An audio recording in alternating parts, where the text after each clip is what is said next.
Buenos días y feliz sábado, queridos amigos y hermanos de Hialeah Spring. Es un gozo estar nueva vez con ustedes compartiendo la lección de jóvenes. Una lección que estuvo bastante buena y en este día especial vamos a hacer un breve resumen de ellas, esperando que cada uno de ustedes pueda sacar el mayor provecho. Pero antes de iniciar, sería bueno, Rancel, que iniciemos con una oración para que el Señor dirija nuestro estudio. Amén. Oremos. Buen Dios y eterno Padre, gracias, Señor, te damos porque nos habla mediante tu palabra.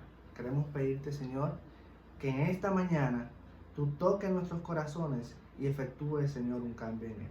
Ayúdanos, Señor, a ser sensibles a tu voz y a poner en práctica todo lo aprendido. En el nombre de tu Hijo amado Jesús. Amén. Amén. Cancel, el título de esta lección me llamó mucho la atención. Hacer lo correcto. Es algo un poco complicado en la sociedad en la que vivimos hoy en día, ya que a lo malo se le llama bueno y a lo bueno malo. Entonces, ¿cómo podríamos entender esto de hacer lo correcto? ¿Qué sería en verdad lo correcto?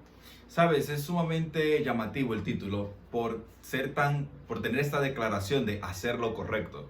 Y en efecto, estamos viviendo una sociedad que es posmoderna, muy subjetiva, donde hablar de hacer lo correcto implica que hay algo incorrecto y ver eso incorrecto, entonces desde qué ángulo es, si es desde el tuyo, desde el mío, y por qué tomar en cuenta el ángulo tuyo o el mío. Es decir, se genera toda una confusión porque todo es relativo en este mundo en el que vivimos, y la gente ya no habla de lo que es correcto, sino de lo que a mí me parece bien. Así que este título es un reto porque tenemos que vamos a encontrar aquí algo que es lo correcto y es lo que debemos de hacer, especialmente para nosotros quienes entendemos que la palabra de Dios es el manual que nos dicta lo que debemos y lo que es correcto de hacer. Así es. Como bien sabemos, esta lección estuvo basada en el libro de Nehemías, capítulos 5 y 6. Ahí se desglosa todo lo que estaremos debatiendo en esta mañana. Vemos que Nehemías, según estudiamos en los capítulos, está enfrentando una situación difícil. Tiene un trabajo que hacer, sin embargo, se le presenta una situación la cual está un poco complicada para manejar. ¿Cuál es el contexto de esta difícil situación en la que estaba pasando Nehemías en esta ocasión? Sí, mira, Nehemías va, y vamos a verlo en estos capítulos, experimentando, y lo presenta también la lección, dos situaciones difíciles. La primera, y es el contexto de la primera situación difícil, es que este episodio sucede alrededor del año 444 a.C. La dificultad que está teniendo Nehemías está alrededor de la construcción del muro de Jerusalén, de la muralla de Jerusalén. Recordamos que el decreto para la ejecución de la construcción de esta muralla fue en el año 457 por el rey Artajerjes, que también era el rey a la sazón, y el grupo que había sido enviado liderado por el sacerdote y escriba Esdras, quien inició, cuando llegó a la tierra de Judá, la reconstrucción de la muralla. Pero esta construcción se vio obstruida gracias a los comentarios, claro, de manera negativa, de los samaritanos y los gobernantes de la región transeufratina, quienes habían dicho mentiras con respecto al pueblo de Dios, con respecto al pueblo de Judá, ya que en ese momento se había desarrollado una rebeldía que le había costado mucho al rey Artajerjes. Ellos vincularon al pueblo de Israel y le dijeron a él que este pueblo estaba construyendo la muralla con el objetivo de rebelarse también, y como Artajerjes era conocido por sus cambios de humor de manera repentina, pues luego de haber dado una orden, él detiene este proceso. Pasa unos años y luego llega Nehemías a iniciar este proceso, lo cual era una situación difícil porque los enemigos, y esto es muy importante, los enemigos que al principio habían obstruido que se completase la obra, seguían estando ahí. Pero en este momento el pueblo había decidido tener fe Y aunque estaban con una espada en una mano y construyendo con la otra, haciendo rotaciones y turnos entre todos para proteger la construcción de la obra, habían decidido permanecer firmes a pesar de estas adversidades.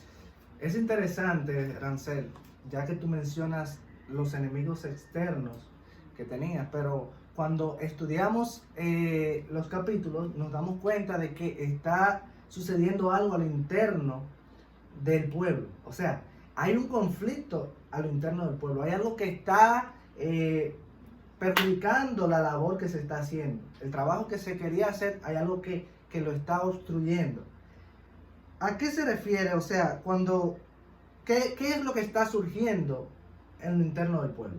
Bien, entonces dentro de los dos problemas, el primero ya lo vimos el trasfondo de por qué vino este problema, y el segundo tiene que ver con algo que estaba sucediendo al interno del pueblo. Evidentemente el pueblo se había unido para enfrentar el enemigo externo, pero se había dividido internamente producto de enemigos internos, que es algo que sucede. Primero veamos lo siguiente. La Torá había dado directrices específicas. Cuando hablamos de la Torá, nos estamos refiriendo a los 5 libros de Moisés, específicamente en este caso, haciendo referencia a los libros que tienen leyes, Éxodo, Levítico y Deuteronomio. En estos libros aparecen regulaciones que Dios había dado para evitar las desigualdades sociales que son muy comunes cuando hay gente muy rica y hay gente muy pobre. Lo que sucede es que luego de salir del exilio de Babilonia, este consejo o estos consejos que Dios había dado de cómo tratar a las personas con menos recursos económicos, aquellas personas que no habían sido tan favorecidas dentro de la sociedad económicamente, habían sido olvidados. Y el olvido de este consejo había traído cierto inconveniente. Y no me malinterpreten, en este momento ellos estaban ayudando. Es decir, las personas con mayores recursos, porque eso es lo que vemos en la historia y vamos a entrar un poquito más en detalle en los siguientes minutos, ellos habían estado ayudando a sus hermanos con menos recursos económicos, pero lo estaban haciendo de manera incorrecta, y era porque estos le estaban prestando dinero, lo cual no tenía nada de malo, pero le estaban prestando dinero con altas tasas de interés, y aunque la ley permitía los préstamos, no estaban permitidos los intereses, porque el Señor estaba buscando proteger a su pueblo de esas desigualdades sociales que eran muy comunes dentro de las ciudades paganas. Bien, tú mencionas que estaban prestando dinero a altos intereses. Pero, ¿qué sucedía con aquellos que no podían pagar? O sea, se les prestaba un dinero, tenían que pagar el dinero que debían, más los intereses. ¿Qué sucedía históricamente? ¿Qué era lo que pasaba cuando una persona no podía pagar el dinero que se le prestaba? Bien, antes de contestarte esa pregunta, hay algo que es sumamente importante y tiene que ver con algo que mencionaste, tiene que ver con el contexto histórico, porque el pueblo llega a la tierra de Judá, inician los trabajos y de repente empieza la gente a prestarse dinero. ¿Pero por qué tenían que prestarse dinero? ¿Qué era lo que estaba pasando? Y aquí hay algo muy importante. Recuerden que aunque el pueblo de Judá se encontraba fuera de los recintos principales del imperio medo-persa, seguía siendo súbdito del imperio medo-persa, lo que significa que tenían que pagar impuestos. Estos impuestos que tenían que pagar de manera obligatoria, de alguna manera estaban distribuidos dentro del pueblo. La cantidad de impuestos anuales que tenía que pagar el pueblo de Israel era de unos 350 talentos de plata.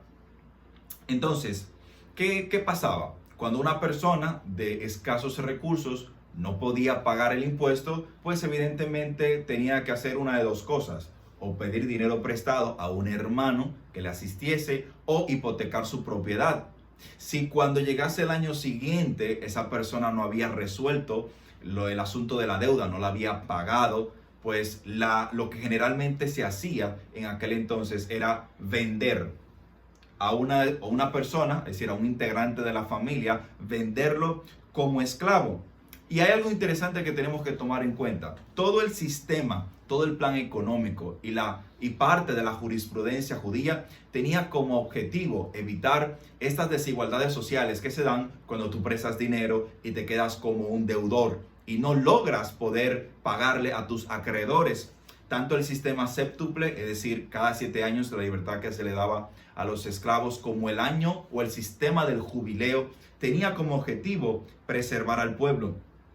Elena G. de White dice, haciendo un comentario pertinente en esta situación, que la situación que ellos estaban viviendo había llegado a ser tan difícil que se vieron precisados a tener que vender a sus hijos e hijas para solucionar el problema. Dije que generalmente era lo que se hacía, pero no era lo que el pueblo de Dios tenía permitido hacer.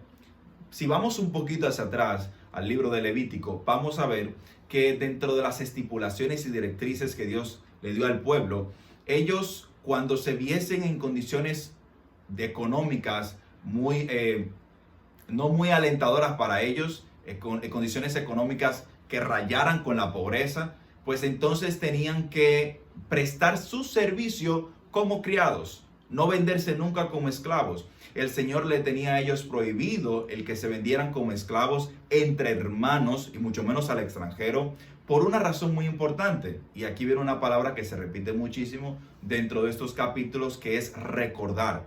Ellos tenían que recordar que Dios a ellos los había sacado de la esclavitud y les había devuelto su libertad, y que por lo tanto, por agradecimiento, debían de externarle eso, ¿sí? Empatizar con el pobre, con el débil de entre sus hermanos, y nunca podían llevarlos a ellos a esa condición de la que Dios ya los había librado. Cosa que se estaba repitiendo en este mismo momento en el que Nehemías se encuentra reconstruyendo lo que es la muralla de Jerusalén en la parte interna del pueblo. Gente de escasos recursos que no podían pagar los impuestos, se habían visto en la necesidad de tomar dinero, le habían puesto intereses a esos hermanos a ese dinero, y cuando no pudieron pagar, le tomaban a sus hijos como esclavos.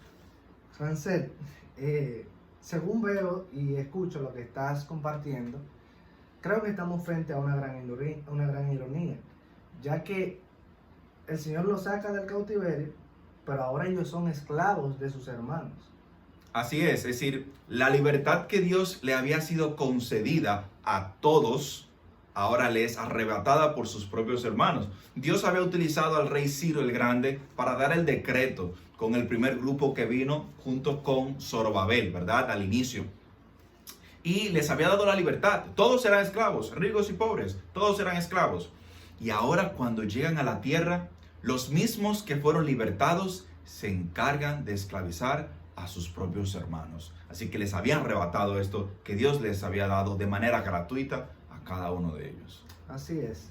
Y la ley creo que era clara en cuanto a eso, porque cuando ellos fueron liberados originalmente, en principio de Egipto, cuando fueron esclavos de Egipto, que el Señor hizo el pacto con su pueblo, pues habló claramente acerca de cómo se manejaba la situación de los préstamos, de las deudas, y como tú mencionaste, de que nunca como esclavos, sino prestar sus servicios. O sea, habían condiciones. También había un plazo en el cual debían de ser liberados, y también debían ser liberadas las tierras. Exactamente. Sin embargo, lo que vemos en Nehemías, lo que vemos es a un pueblo que está siendo subyugado por los propios hermanos. Por sus propios hermanos. Algo que no se escapa a la realidad de lo que a veces vivimos en el día de hoy, como veremos ya también más adelante. Así es. Pero vemos algo. Hay una partecita en el capítulo 5, cuando Nehemías se entera de la situación en la que estaba sumergido una gran parte del pueblo. ¿Cuál fue su reacción? ¿Cómo reacciona él? Sí, mira, Nehemías, que estaba muy ocupado con los asuntos externos de la muralla y que se llevase a cabo el plan que Dios tenía para el pueblo, que era que pudiesen reconstruir y tener esa independencia relativa, pero tenerla, se da cuenta de esta situación y se enoja muchísimo. Y es interesante porque la palabra enojarse que aparece aquí en el hebreo es kara, y esta palabra es la misma palabra que aparece cuando David y sus hijos se enteran que Amnón y Tamar, que Amnón había violado a Tamar. Es decir, la reacción de Nehemías es la reacción de que alguien, es decir, la misma palabra que está conectada a la reacción de alguien que se enoja porque alguien valga la redundancia, violado a un hermano, ¿sí? Alguien ha violado a un hermano y así se sentía Nehemías, que sus hermanos habían violado a sus hermanos al ver esta injusticia. Ahora, ¿fue correcta la reacción de él? O sea, como uno lo lee en la Biblia directamente, como que se molestó, se enojó. ¿Fue correcta esa reacción? Sí, fíjate, nosotros debemos de tener una reacción, emociones fuertes en contra de la injusticia, la indiferencia frente a las injusticias, el dolor ajeno, aquellas cosas que se dan al margen de mis intereses. Es un gran pecado. Es decir, cuando yo soy indiferente a las situaciones que están pasando los demás porque a mí no me afecta, es un gran pecado. Pero, aquí viene un pero muy importante, aunque está bien que nosotros reaccionemos frente a las injusticias y debemos reaccionar frente a las injusticias, frente a la indiferencia y las desigualdades sociales, eso no significa que podemos enojarnos por cada cosa que sucede ahí fuera. Es decir, nosotros tenemos que aprender algo de Nehemías, y es que Nehemías, a pesar de que reaccionó, él se sintió enojado él, tuvo una emoción fuerte él, pero él meditó antes de él tomar una decisión. Es decir, él razonó primero antes de tomar una decisión. Y muchas veces nosotros, en aras de mantener la justicia, en aras de mantener los buenos principios, pues nos enojamos y le damos rienda suelta a nuestro enojo. Y esa no es la forma correcta. Podemos sentir la indignación, es real y está ahí, pero debemos, como Nehemías, tomar una pausa y pensar y razonar cuál es la mejor manera de actuar en estos momentos y, evidentemente, buscar la dirección divina. Eso es muy importante, eso de buscar la dirección divina, porque a la luz de la Biblia podemos darnos cuenta que eso le ayudó a buscar una solución al problema. O sea, no solamente me enojé y ahora voy a hacer rabietas y a soltar cosas y a recriminarlos. Buscó una manera de que hubiera un convenio en que la parte que estaba subyugando a la otra pudiera resarcir ese daño que se estaba haciendo. Ahora, ¿cuál fue la solución definitiva que Nehemías dio a este gran problema que estaba afectando al pueblo? Sí, fíjate, Nehemías, una de las cosas que hace es que empieza a comprar con su dinero a algunos de los hermanos que habían sido vendidos como esclavos. Es importante que Nehemías también estaba prestando dinero al pueblo, pero sin intereses, porque el problema no estaba en el préstamo, como habíamos mencionado, sino en el abuso, ¿sí? En el día de hoy el dinero también se presta a intereses, algunos son abusivos, otros no, pero el texto, y lo veremos más adelante, nos llama al sentido común, ¿ok? Para que no malinterpretemos. El problema aquí estaba no solamente en que se estaba cobrando intereses, sino una situación especial en la que se estaba desarrollando esto. Vemos un Nehemías muy audaz. Recordemos lo siguiente: las personas que estaban prestando altos intereses también estaban financiando gran parte de la construcción. Y Nehemías, que pudo haber dicho, bueno, ellos están haciendo algo abusivo, pero también están financiando la construcción de la muralla. Mejor me quedo en silencio porque esa muralla hay que terminarla. Interesante esa parte. Sí, él pudo haberlo pensado y no está tan mal el pensamiento, es cierto. ¿Cuál es el bien mayor? ¿Qué es lo más importante? Pero a pesar de que ellos estaban financiando, él no podía permitir que pasara de largo el abuso que se estaba cometiendo frente a las injusticias. Y si ellos, frente al reproche, decidían irse, pues se podían ir.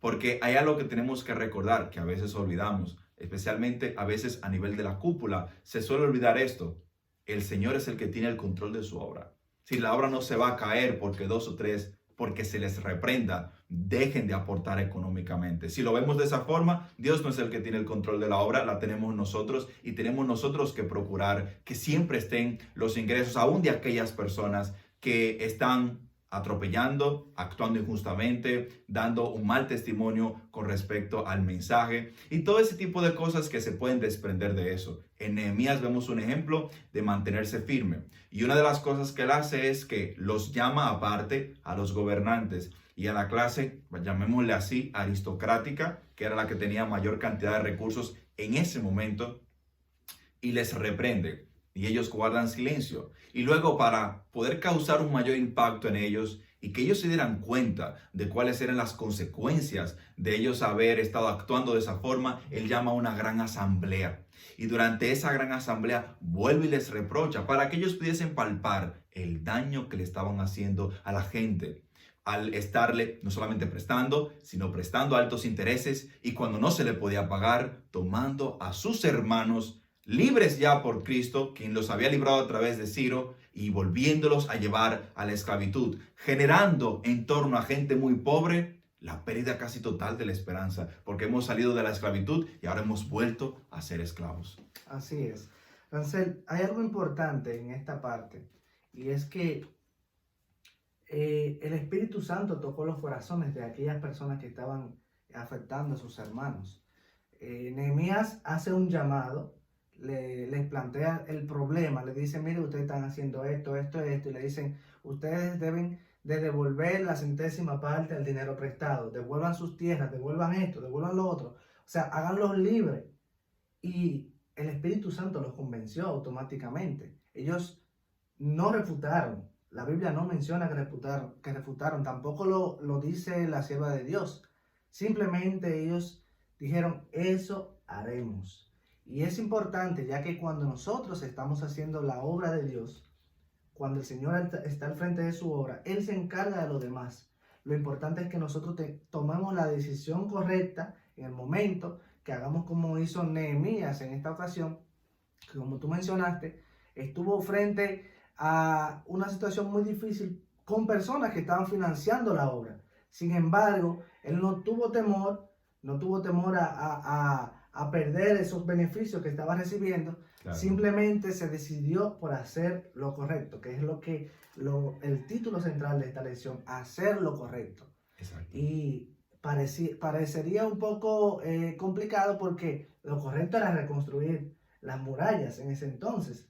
Sin embargo, vemos que no, que lo correcto era sacar al pueblo de la esclavitud en la que estaba sumido en esa ocasión. Claro. Las escrituras más adelante lo van a decir. El Señor prefiere de nosotros la misericordia que los sacrificios. Hay una parte muy importante que vemos en Nehemías capítulo 5, versículo 9. Vemos aquí una de las preguntas que Nehemías hace y me gustaría leerla. Vamos a permitir que Yadiel lo lea. Es sumamente interesante esta parte. Y dije, no es bueno lo que hacéis. No andaréis en el temor de nuestro Dios, para no ser oprobio a las naciones enemigas nuestras. Así es. La pregunta de Nehemías es sumamente llamativa, porque es una reprensión en pregunta. Le está preguntando que si no van a andar en el temor de Dios, si no van a hacer la voluntad de Dios, y que de no ser así, si no hacemos la voluntad de Dios, nos vamos a convertir en oprobio. Oprobio es vergüenza. Vergüenza ante las naciones extranjeras. Es importante recordar que eran las naciones extranjeras las que trataban así a sus congéneres, las que trataban así a sus compatriotas, porque no les importaba. Pero no así debían actuar ellos, porque ellos conocían la voluntad de Dios. Y también recordar que una de las razones por la que el Señor permitió que Nabucodonosor tomara a Jerusalén fue porque ellos habían incumplido esta parte que tenía que ver con los pobres. Había mucha injusticia en tiempos de Jeremías y con los profetas que le antecedieron también. La tierra duró muchísimos años sin recibir su descanso, y probablemente mucha gente tampoco estaba recibiendo su libertad que le tocaba cada 7 años. Así que Nehemías los está llevando al razonamiento. Recuerden, están cayendo exactamente en los mismos pecados que los llevaron a la esclavitud, al traer la esclavitud entre sus hermanos, al ser injustos nueva vez. Así que el llamado también se nos hace a nosotros. Y como dice Yadiel, el pueblo, que es algo sumamente curioso, responde de manera positiva, de manera inmediatamente luego del reproche en la asamblea, decide acatar lo que Nehemías les está recomendando, aceptan el consejo y van a reponer aquello que habían tomado prestado y devolver la libertad a aquellos que Dios ya había hecho libres. Así es. Bien, creo que hemos llegado al final, pero sería bueno hacer un breve resumen acerca de qué podemos aprender de esta maravillosa lección? Sí, hay muchas cosas que podemos aprender de esta lección. Es una lección con muchas cosas que podemos seguir comentando, pero vamos a puntualizar lo siguiente. 3 cosas básicamente. Número 1, es más importante el espíritu de la ley que la ley misma. Cuando hablamos del espíritu de la ley nos estamos refiriendo al amor y la misericordia. Recuerden que la ley de Dios está basada en el amor. Y por encima del precepto, a Dios le importa que manifestemos amor y misericordia para con los demás. Aunque la ley permitía que aquellos a quienes se le debía tomasen los servicios de sus hermanos para que le pagasen la deuda por un periodo de tiempo, el momento en el que se encontraban ahora no era el apropiado para hacer ese tipo de procesos, para acatar esa ley, porque estaban en una situación precaria debido a que estaban siendo subyugados por una nación extranjera. No era el deseo de nadie estar viviendo esa situación y por lo tanto el sentido común debía de primar en ese momento y entender de que, bueno, nosotros hemos sido bendecidos con una mayor posición, con una mejor posición económica. Vamos a ayudar a nuestros hermanos, sí le vamos a prestar el dinero, no le vamos a cobrar intereses y si no lo pueden pagar, tampoco los vamos a esclavizar, porque esta situación amerita una mayor sensibilización de nuestra parte y de todas formas, el dinero que le prestamos no lo necesitamos para comer. Confiemos en Dios, en que Dios va a seguir proveyendo, así como ha provisto en el pasado, que es algo que no debemos nunca de olvidar. Porque a veces nos centramos tanto en la ley que nos olvidamos de lo más importante, que era lo mismo que Dios le exigía a los fariseos, a los saduceos, le exigía la misericordia, que no debemos nunca de olvidar, que es una de las cosas que caracteriza y que forma parte de la naturaleza de nuestro Dios. Número 2, tiene que ver con recordar. En estos capítulos es una de las palabras más comunes que aparecen, recordar. El 4º mandamiento habla de recordar. Dios quiere que nosotros nos acordemos, porque cuando olvidamos, cuando tenemos esta amnesia espiritual, entonces cometemos aquellas cosas, cometemos aquellos errores, cometemos aquellos hechos que el pasado nos atestigua que no deberíamos de hacer, pero como lo hemos olvidado, lo repetimos. Y aquí voy a poner un ejemplo muy sencillo. ¿Cuántas veces nosotros en una situación difícil económicamente, para mantenernos en este ambiente del tema que trata acerca de la economía y de los préstamos, cuántas veces nosotros en una situación precaria económicamente hemos solicitado ayuda de alguien y no tenemos con qué pagarle en ese momento, pero nos gustaría que esa persona se pusiese en nuestro lugar y nos prestase y confiase de que vamos a poder hacerlo, aunque no sepamos cuándo, pero que lo necesitamos, es urgente. O tenemos el dinero para adquirir algo, pero no lo suficiente. Y nos acercamos al vendedor, a veces en una tienda, a veces un hermano que tiene un puesto de distribución, lo que sea, y no tenemos realmente para completar el pago de eso, pero nos gustaría tener el artículo, nos gustaría tener o necesitamos tener este vehículo, cualquiera de esas cosas que son muy comunes. Y esa persona ve nuestra condición, ve nuestra sinceridad y decide perder un poco para darnos un servicio. Y lo que sucede es que nosotros pasamos por eso, pero cuando alguien se nos acerca con la misma necesidad, en la misma situación precaria, nos interesan más nuestras ganancias y olvidamos que en algún momento alguien lo hizo también con nosotros. Dios quiere que nosotros, al igual que el pueblo, recordemos. Recuerda, Él le decía al pueblo, yo te saqué de la esclavitud, ¿cómo vas a esclavizar tú a otra persona? Y asimismo, con cada cosa que sucede en nuestra vida, si recordásemos en lo que Dios ha hecho por nosotros en el pasado, cómo nos ha ayudado, tendríamos mayor magnanimidad, seríamos magnánimes para con los demás y misericordiosos. Y por último, en torno a lo que es a la pobreza, cuando nosotros ayudamos a los pobres, no son ellos los más beneficiados, somos nosotros, porque tenemos el privilegio de servirle a alguien. tenemos el privilegio de actuar en contra de nuestra naturaleza pecaminosa, que es puramente egoísta y egocéntrica, y darle a alguien y cambiarle la vida. Los beneficiados somos nosotros, que podemos ver la obra de Dios en nuestra vida y retomar esa sensibilidad que debería ser natural en el hombre, pero que con el pecado ha desaparecido. Así que no lo veamos como un deber gravoso, sino como un placer el poder servirle a los demás. Porque si tenemos dinero, cualquier nivel en el que nos encontremos, podemos siempre, muchas veces, estar en mejor condición que otros, y ya eso nos hace administradores de los pocos o muchos recursos que tengamos para beneficiar a otras personas. Wow, Rancel, qué lección más bonita, qué lección más amplia. Y de verdad que cuando tocaste cada uno de estos puntos, tocó por completo la lección. El espíritu de la ley, recordar, y este último punto que acabas de mencionar aquí. Es importante recordar, ya que si no recordamos, no podemos hacer ese bien, como tú mencionaste, el cual hemos recibido. ¿Y quién no ha recibido ningún bien en alguna ocasión? El mismo hecho de recibir la vida es un don que el Señor nos ha dado.